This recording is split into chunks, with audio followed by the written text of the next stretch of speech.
Hello Christian family and welcome to our channel. My name is Eric Kabongo and today we're going to be introducing a brand new show called Theology versus Psychology. So this is a show where we're going to be looking at issues around Christianity, theology, religion, counseling, psychotherapy, are there arguments, conflicts, disagreement between these two forces? Because as we know, there has been a lot of tension between the relationship between psychotherapy and theology and counseling and religion and Christianity. So that is what this show is going to be about, and I hope you're going to enjoy.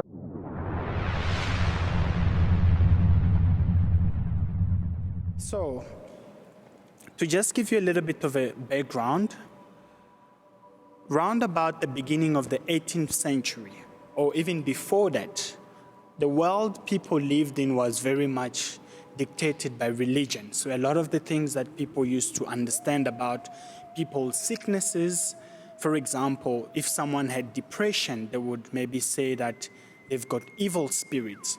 So much so that people would go to a priest and confess their sins, and that's what was normal during those times. From the 18th century forward, a lot of research started being done, and there was a lot of scientific evidence that started having a little bit of a struggle between the religious beliefs that people had and the scientific evidence that people were scientists and people in the academic space were discovering. Right about the same time, psychology also was born. And one of the people who really challenged religious beliefs, and psychologists, when they came as a baby, they needed to make their place amongst many other beliefs that were already there. And some of the psychologists, like Sigmund Freud, started criticizing religion, criticizing a lot of the ways in which religious things were done at the time, to a point where it didn't sit well with a lot of religious people. And even to this day, we find that many people still have that skepticism about psychology because they think if you go to a psychologist, they might change your religious beliefs, they might convert you into something that you are not. And every now and again, me, myself, being a psychologist, people would often ask me when I introduce myself and say I'm a psychologist, they will ask me, so you can read my mind. So this just goes to show that a lot of people still have a difficult time to understand what is psychologist, what do psychologists do, and what is the role that psychology can play within the church. So today we are going to be looking at the place of psychology within the church. But before we go there, I am joined by a panel, and I also have a co-host. And I know a lot of you know that oftentimes I do these shows alone. So this time around, I'm not alone. I am accompanied by my partner, Tamlin Johnson. So she's going to be co-hosting this show with me. And just before I introduce my guests and open the floor to different questions that we're going to be looking at, I just want us to understand what is psychotherapy, or what is therapy, and what is counseling. So, in the easiest way I can define psychotherapy and counseling is that it's a way of helping people. People come to therapy or to counseling with a lot of issues. And as psychologists, we work with them just to try and find what are the best way we can assist them. With counseling, we look at everyday issues like stress, burnout, anxiety, and that kind of stuff.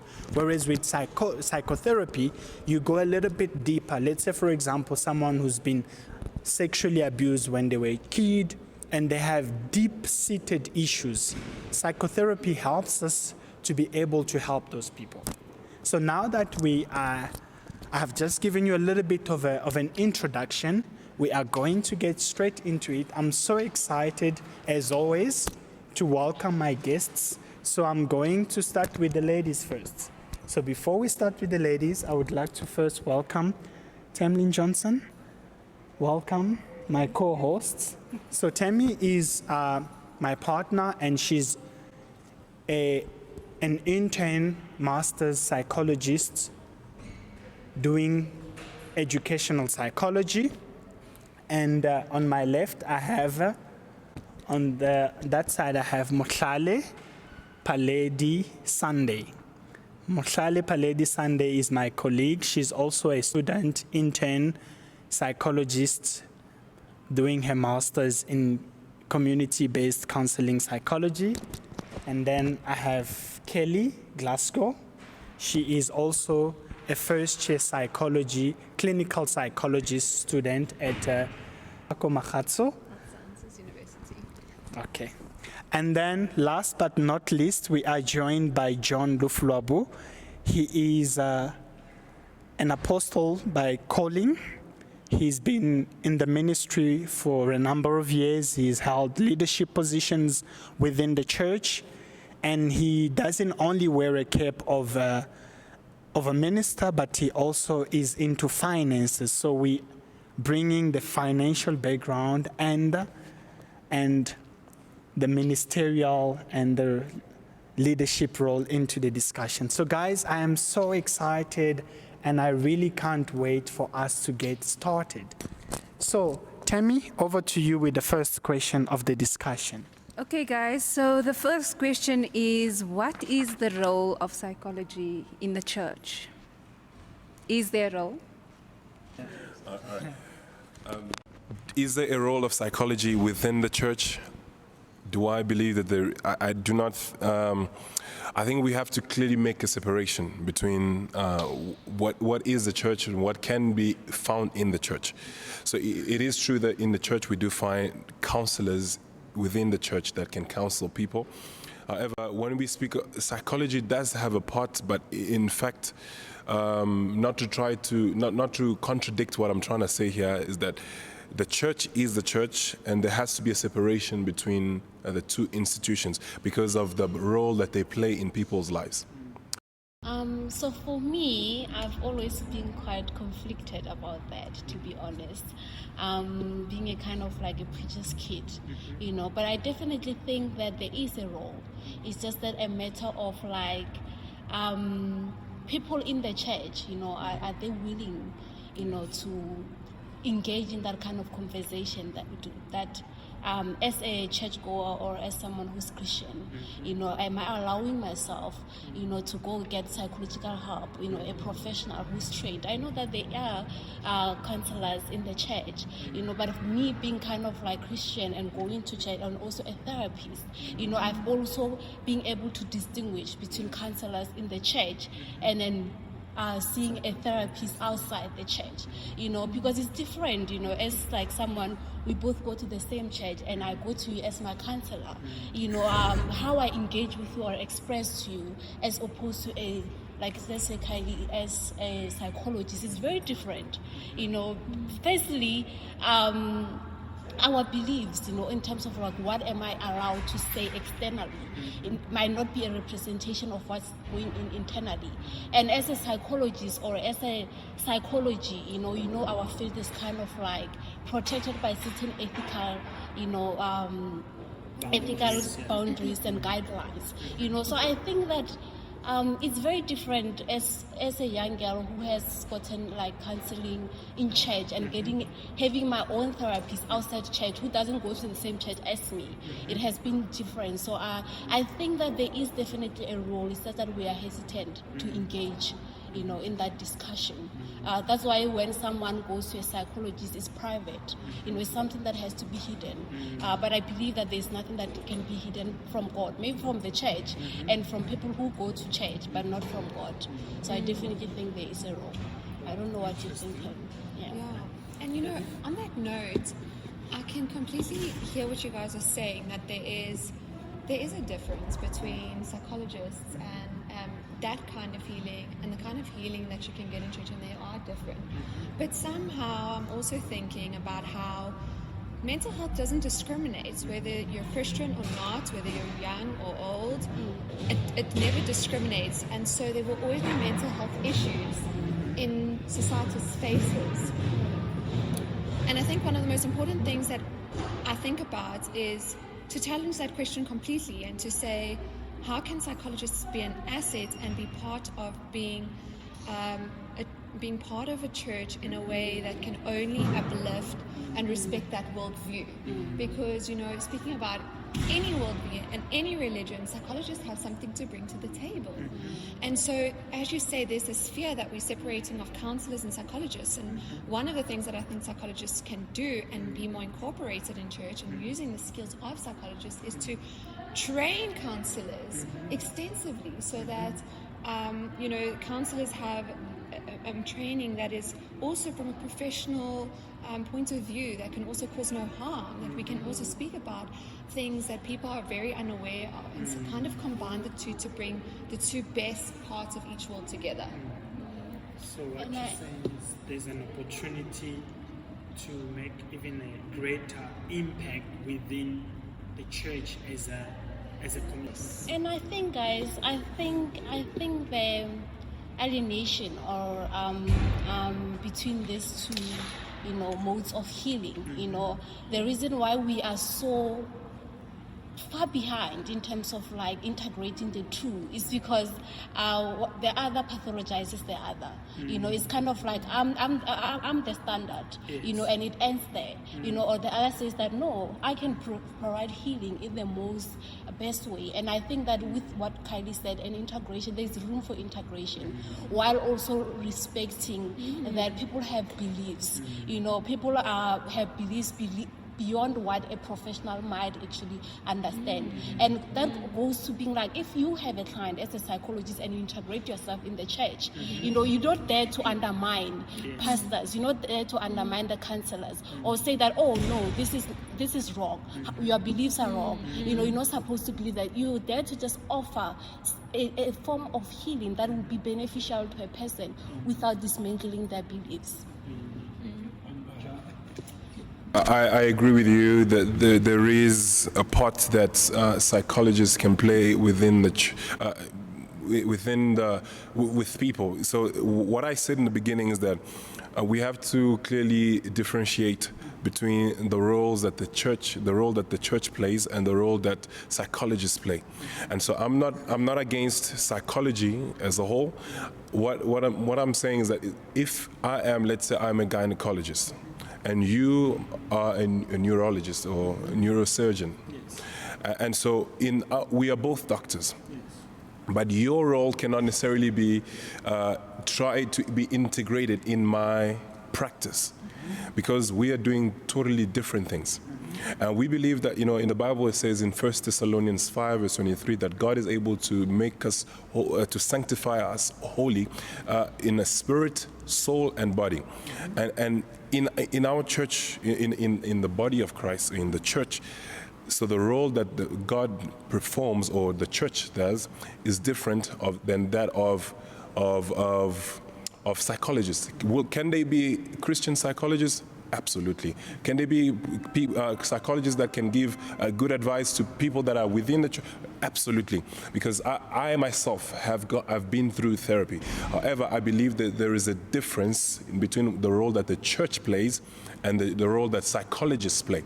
Because and trying to integrate the two may not necessarily be the best idea. Because in the Bible, when the Bible tells us it is when you are weak, then you are strong. The Bible tells us, look unto Jesus, the author and the finisher of our faith. So our faith makes us to look away from our problems. Meanwhile, in psychology, it allows us to internalize and to find answers from within us. And so we are playing different roles altogether. We are playing different roles, and in those roles, I do not think that. I think that within its own right, within your own right as a psychologist, you can play your part as Christian psychologists. You can play your part, but it does not necessarily have to be within the church. So I'm getting a sense that, there's almost like, I don't know I can call it a fear that if psychologists operate within the church, they might take the role that the pastor plays. So, and I'm getting a sense that there is a, us and them type of a thing. And if you you hear what Kelly said at the beginning, it's all for the greater good, the greater advantage.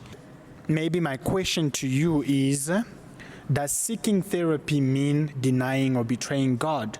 Because it comes across to me that way. No, to answer that question, I don't think that it does betray God. As I said, we're playing different parts. So a woman that is seeking help, with her health, a woman's health, will not necessarily go to a neurosurgeon. So because they are playing different part, not that they are against each other. It's not us and them. It is that this is the role that I am playing, and this is the role that you are playing. So it's not a separation. It's that we are all doctors. We are all healers in one way or another. However, the role that you are playing is different from the one that I'm playing. So I'm more concerned about your spirit because here's my argument, right? Many times we have counseled or we have assessed people where we have counseled many times we have counseled demonized people. And many of times we have tried to perform exorcism on people that are in need of psychology. Mm-hmm. So there has to be a discernment to know that this is something that I can deal with, and this is something that they can deal with. And not to say that there is a separation, but it's a matter of speciality. So this is as a specialist, this is what I'm specializing in.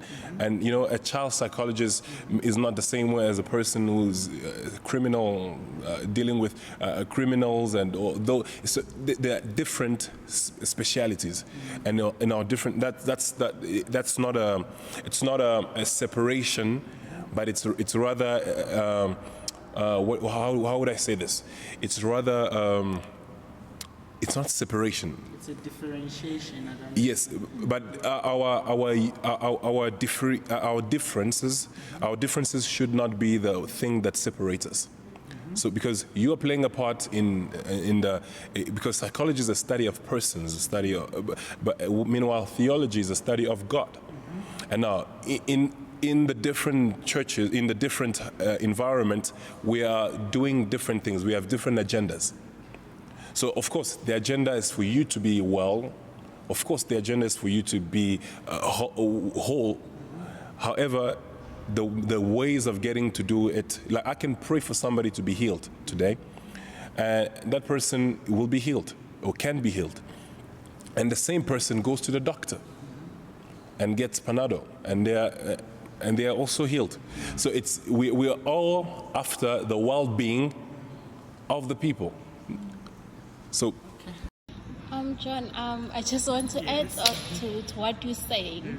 Maybe you can help me, but I find your argument quite conflicting, because I think that in your argument, or as it progresses, you kind of like also arguing towards integration.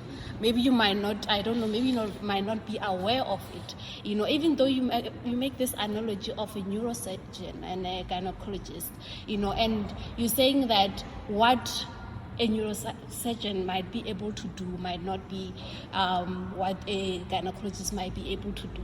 But if I am a neurosurgeon and Eric is a gynecologist, and then a client comes before me, right, and says that this is my presenting problem, and I can only do to a certain extent. That is like knowing my limitations, but I can also make a referral to that gynecologist. So what I'm trying to understand is the church willing to be like, this is within our limits. Maybe I can heal you to a certain extent. Not saying that I can heal everything. There's no room for professions to integrate, in terms of like healing that might be beneficial to the person that will be at like who will be at the church. It's like you, maybe as a pastor, saying that, okay, I can offer healing to that extent, but maybe Eric as a psychologist might help you with your emotional difficulties, with maybe your interpersonal difficulties in such a way. So I think that as I hear you arguing, I think that you're also going towards what Kylie and I were trying to a certain extent say, maybe not directly, and maybe you might not be aware, but I think what you're saying is also an integration in a way. Yes. Can I quickly add? Because I think that you'll be able to answer both of us nicely. But you know, I think one of the biggest things that we need to realize as as Christians, is number one, that it's very easy to other. Like, you know, like we have groups, right? And everybody wants to belong in life. So we have these groups, and it's so easy for us to think of ourselves as elitists because we know this God and we're going to heaven, and we kind of feel sorry for the people that maybe are not saved or in other religion, and it kind of like it causes this block, right? And it's not even probably intentional. It's not our hearts at all. And one of the things that I feel psychologists and Christians in the church hold together is that, you know, as psychologists, we all know we train to have this unconditional positive regard and to be non-judgmental, and in all ways to kind of, you know, even understand that if someone's view is different to ours, we will still respect and love them as a person. That's kind of the fruits of the Spirit. And that's how I kind of integrate the two into my life. Like, I really feel like being, you know, a Christian, what that means to me, so is in line with who I am as a psychologist, that I don't actually disconnect the two at all. I feel like me being not judgmental, me listening, me having those attributes, you know, and then sharing that and in all spheres, whether it's, you know, with the clients, with friends, or even in a church space, you know, kind of makes me feel like I'm being so congruent and I'm not separating the two. And that's just me in a personal worldview. You know, I see that I'm not in a leadership position like you are, and obviously your take is also coming from a point of view is like, I have a responsibility to do God's work. This is my calling, you know. Your calling is not to be a psychologist. And so it's very interesting to me how you also, you know, your views and how you come across. It's because I feel like you have this responsibility, and that you're trying to be the person that you were meant to be and make the impact you were trying to make, or that you're going to make on this earth, you know.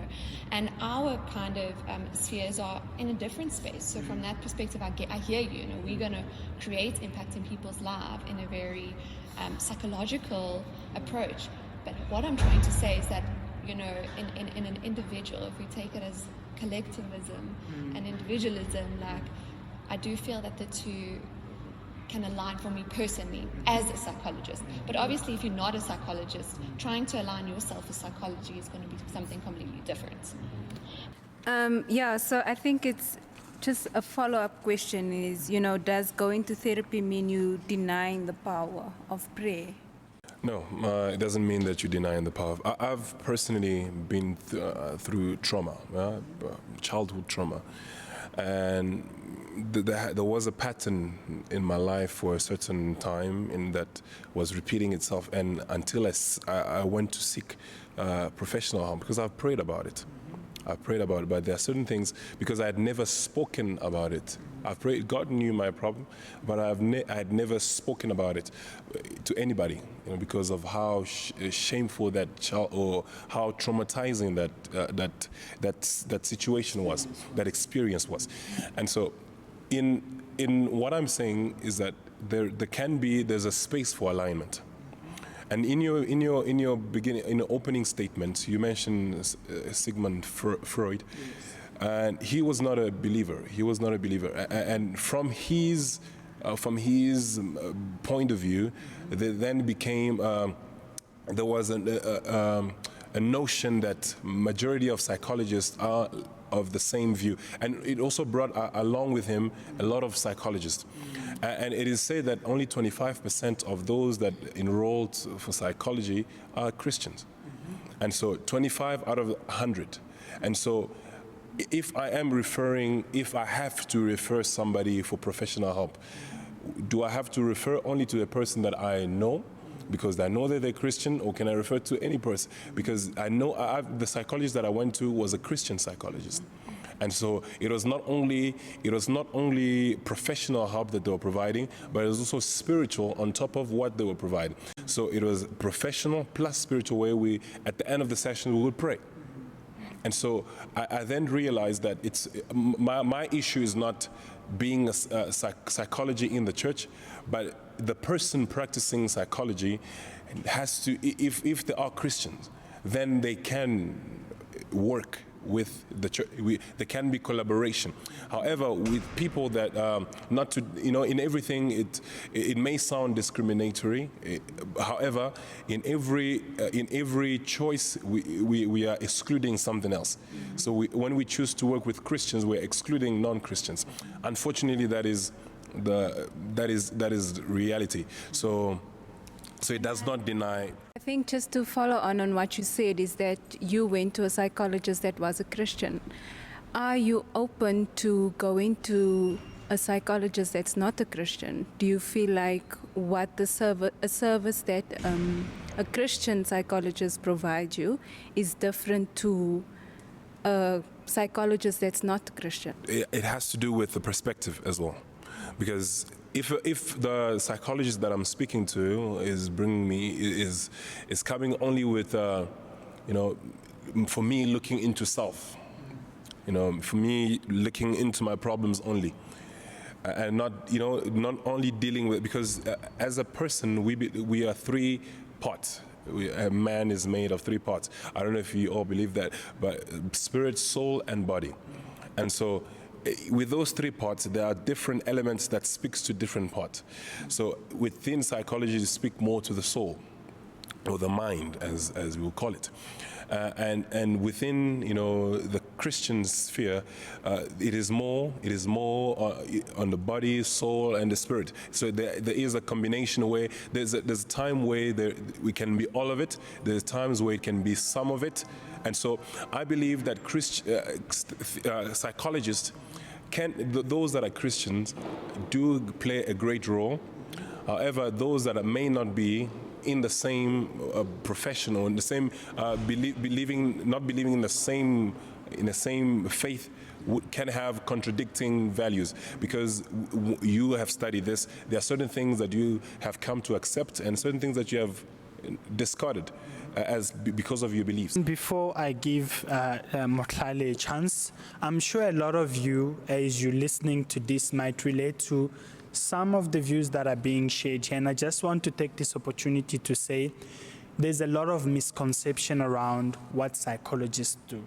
Yes, the movement of psychology, Sigmund Freud, who himself was an atheist, he didn't believe in God, he challenged a lot of Christian beliefs. But one thing we forget is there were also other people who came after him, who criticized him, and who developed the body of psychology.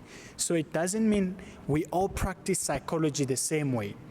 There are so many modalities or so many theories around how to help people, because fundamentally what psychology is about is healing.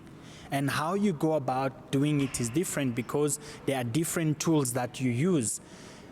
Some people might reject Sigmund Freud.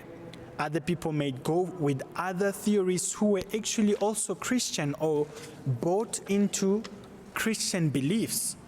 Why? Because ultimately it was about bringing healing to the person. So if maybe you used to think psychologists are out there to change your beliefs, there is so much diversity within psychology than sometimes some of us tend to acknowledge it. And I just thought, I should put it out there and maybe challenge you to go and do a little bit of research to find out, what do psychologists do? What are the different theories and different ways in which psychologists work? Because at the end of the day, these theories and these different ways of seeing the world are just tools that we use to ultimately work in the best interest of the client that we might have. Even though most of our psychological theories are grounded on like early scholars like Freud, right? But we're moving, and we're trying to critique. And as a psychologist, I'm not trying to go against the church or anything, but I'm also trying to take the discussion back to us. As psychologists, we must also be accountable. We have our own beliefs. As much as in our training we hear this thing, like they tell us that, don't impose your beliefs on your client. But we believe that we also have our own values, our own beliefs. When we step into the room with the client, we try to be objective as possible. But I can't say that we are entirely objective. Obviously, I have my own views. And if you tell me that, okay, maybe God will heal you and stuff like that, it might take me by a surprise, but that doesn't necessarily mean that I have to dismiss that.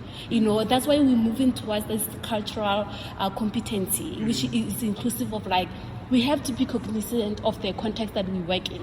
If I work in South Africa, or if I work in Senten, or if I work in Alex, I have to also be willing to learn.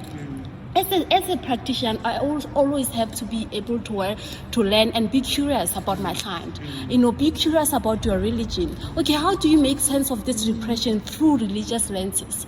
How do you make sense of this? How do you, it's just a way of providing a platform whereby clients can feel safe to talk about their church, their God, their spirituality with us. And not because I know that psychology, especially Western psychology, erupted in like the African context as a way to pathologize our traditions, religions, and everything like that. So there is no doubt that some people are still skeptical. We need to be, aware of that. And it's funny that you're saying that Christian psychologists, because most of our clients don't even know which, if we go to church, or which culture.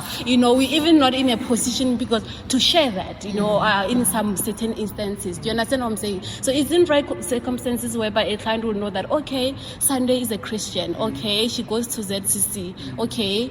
It's very rare, but it teaches a way of appreciating the help that you can come from me without being too biased, without being trapped into like, okay, she doesn't think God and this and this and this, because it can cause a lot of conflict. But as psychologists, I'm saying as well that when a client comes to you and say that, I think I have, these religious beliefs, and I think going to church will help you, don't pathologize that. Like Kylie said, we come from a non-judgmental stance. I must be also able to refer to the church, refer to that pastor who might help a client.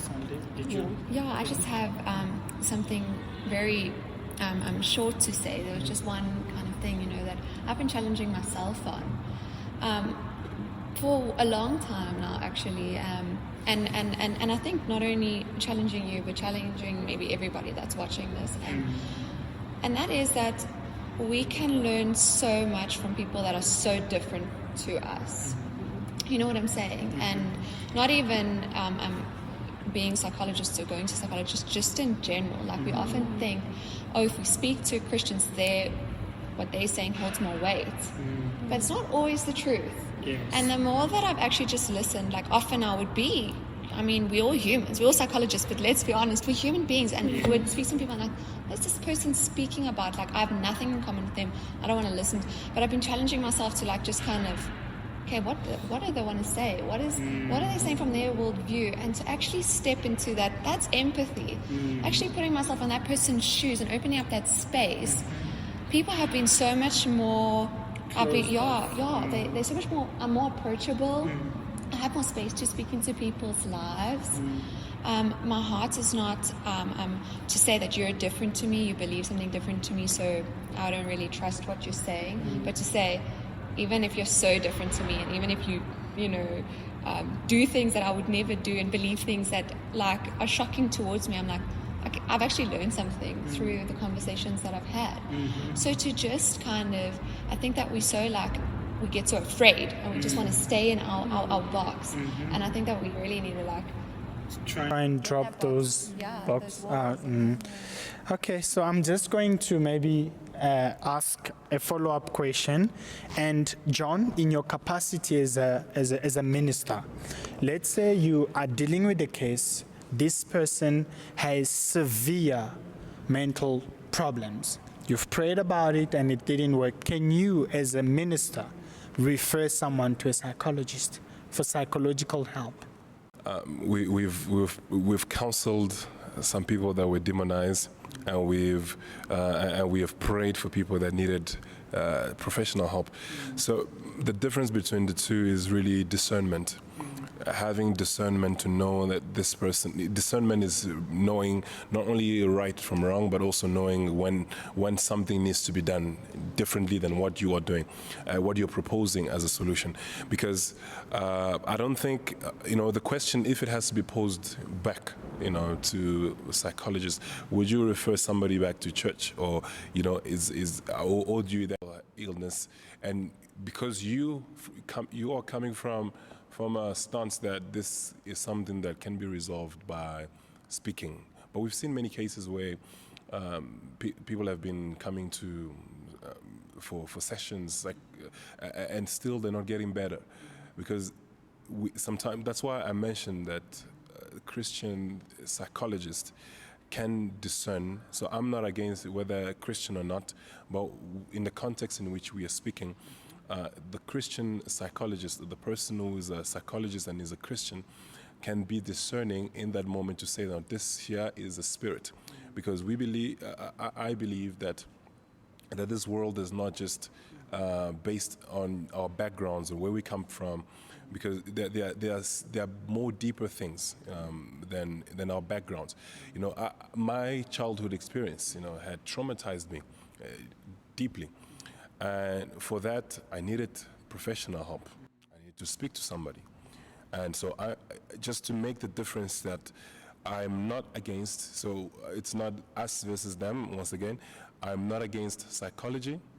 What I'm just saying here is that in it being done, it's just like in me being in finance, I can advise somebody to do something with their money, or how to spend their money, for example. I can advise somebody to do that, but is that necessarily related to the church? Not necessarily. So it's just making the difference between the two. What role are you playing, and does it have to be played together? So one thing I picked up from what John said was, are psychologists willing to refer people to, let's say, church for prayer, or any other religious practices when they feel like therapy is not working? And maybe that's something, as therapists, you can, in training, you can. Yeah, of course. So, I'm always interested in someone's worldview, whatever that might be, and what they truly feel is going to be the best version of their healing. So, having someone in a space where they feel that this is going to be the absolutely, this is going to be more impactful, like going to church or going to have, speak to the spiritual leader, that is something that I would never be opposed to at all. I think it's very important, we're having a lot of discussions about even African spirituality and how that actually mixes in with Christianity, and what if people believe in both of those things. And, even as you say, people sometimes present, our HOD told us the story about how he had this client who really believed that he didn't need to see a psychologist, that he needed to go to his ancestors and ask for forgiveness because he had done something in which was not good. And Prof. Lasiba just said, great, that's exactly what you need to do. And that's part of his healing. So if someone feels as if, this is not the space for me right now, someone needs to be willing to be in front of a psychologist and wanting to believe in this process, or at least be open to it. And if they, feel as if their healing is going to come from going to church, praying, being surrounded by spiritual leaders or people that they can confide in, and that's going to be more impactful, absolutely. Can I just say something? Yeah. I just want to say that's the dream, I feel like we're still far from that, because even if you look at maybe the referral systems, when we're going through maybe civil unrest, pandemic.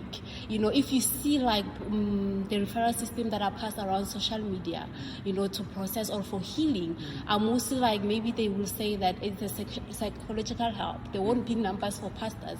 Even me, I like to believe that I want to listen to clients from their religious point of view, but I really don't know any like kind of like religious platform to refer them to, because we're not there with the integration. And that's why I say that we're calling for like any integration, because it's still in theory, still in the tongue. It's not here. It's not here. We're not putting it on the table and being practical around it. But I understand that things such as race, culture, religion are very sensitive things to discuss, especially in the South African context.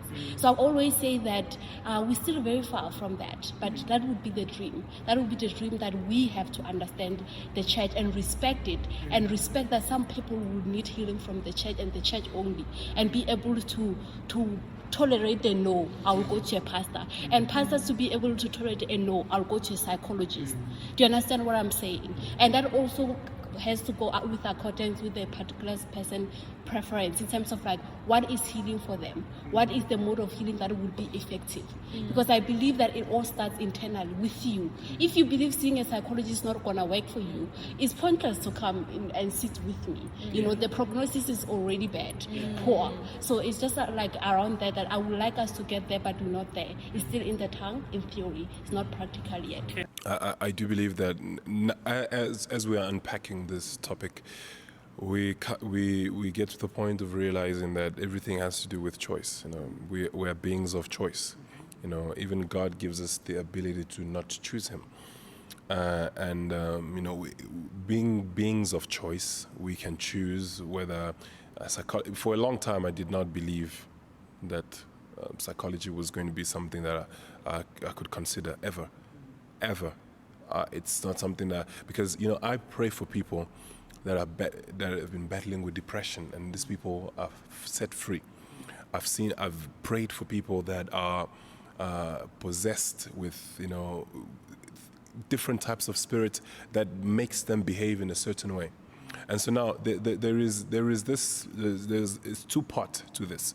The part of the deliverance, where you deliver the person from that through God delivers the person, and from there comes another process of now counseling the person, where now the person because there are habits that also come into play, there are mindsets that needs to be changed, that needs changing, and so now we do it from the biblical point of view, where I'm proposing to you now, okay, the Bible says that he that is you are now a new creation.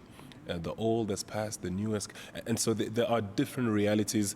So the perspective is where there is the difference, because I'm coming from a biblical standpoint, and you're coming from the professional standpoint.